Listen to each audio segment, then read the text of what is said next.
Mazda BT50, hard starting, low power at patay-patay ang engine. Bakit kaya? Anong dahilan at paano ayusin? Kita natin dito na nakaandar na yung engine natin, tapos nakailaw yung sign ng itim. Ngayon try nating ibirit. So ayan, nung pagkaapak ko pa lang ng accelerator ay biglang namatay. Try nating paandarin ulit. So ayan, nakita natin na medyo hard starting siya. Tapos try natin ulit apakan yung pedal natin. Ayan. So wala talaga, patay-patay siya.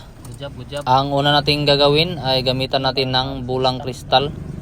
So ayan, ito yung trouble code natin: injector control pressure too low, engine cranking. Base sa trouble code na nakita natin ay fuel system yung problema. Kaya yun yung susundan natin at i-check. So ayan, ginamitan natin agad ng lug nut, dala ibot yung cover dito. So ayan, ito na yung engine natin. So maganda naman yung andar niya kapag hindi pa inapakan yung accelerator. Pero kapag binirit na siya ay ganito na yung andar niya. So ayan, sobrang alog-alog yung engine natin at parang malaki talaga yung piang. So ngayon, bakit palyado yung andar? Tingnan natin dito sa bulang kristal. Kita natin yung fuel rail pressure na sobrang baba. Dapat sana ay halos magkaparehas lang sila sa fuel rail pressure desired. So dito ay ginamitan na natin ng maraming lug nut, dala ibot yung engine natin. Tapos ayan, natanggal na yung timing cover dito. Mazda yung unit natin, pero yung engine dito ay magkaparehas lang sa Ford Ranger na 2.2. Bago natin kalasin yung timing chain ay ayan. So nilagay lang muna namin sa timing yung tae ni Miming dito. Tapos ayan, tinanggal na namin yung timing chain guide. Tapos ginamitan na naman ng palo-palo ng maraming dukdok. So siguro ay wag na kayo magtaka na substandard yung mga tools namin kasi wala pa kaming pangbili. Ayan, so ito na yung pressure pump natin. So ito yung tinanggal natin kasi nagduda tayo na nandito yung problema. Ayan, para malaman natin kung dito ba talaga yung problema.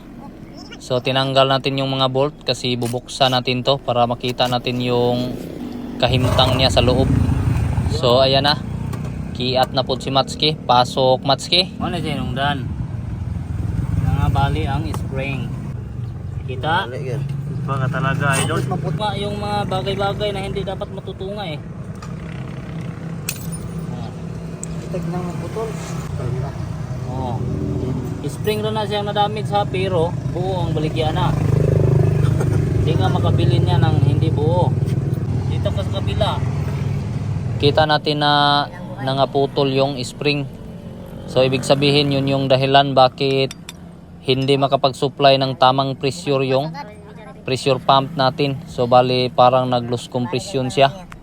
Dito tayo sa pangalawa. So ayan, kita natin na durog talaga yung buto ng pressure pump. Durog. Wala ko na sipyat yan. So ngayon naman ay dito tayo sa pangatlo. Ayan, so pagkabunot pa lang ay nahagbong na agad yung kahimtang niya. Silyo oy. May sukli pa. Sing-sing na yan. Pero okay lang yan, at least pwede pang gamiting wedding ring to. Will you marry me? Yes, I do. Kita natin na wedding ring na lang talaga yung pwedeng paggamitan sa pressure pump. Kaya ang ginawa namin ay bumili kami ng bagong pressure pump. So ito na, in-unbox lang muna natin. Ang pressure pump na to ay hindi pala to brand new.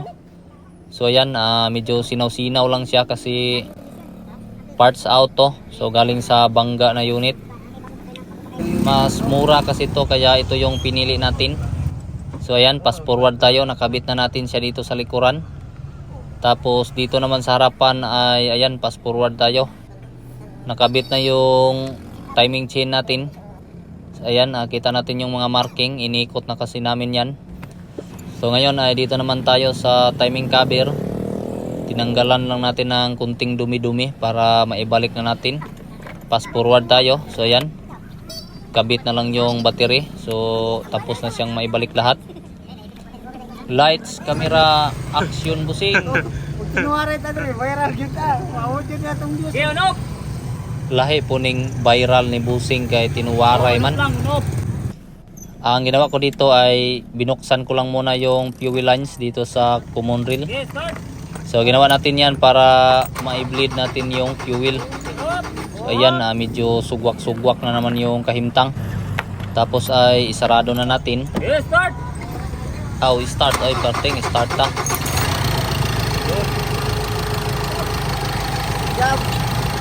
Gaya ng dati ay umaandar pa rin yung engine natin.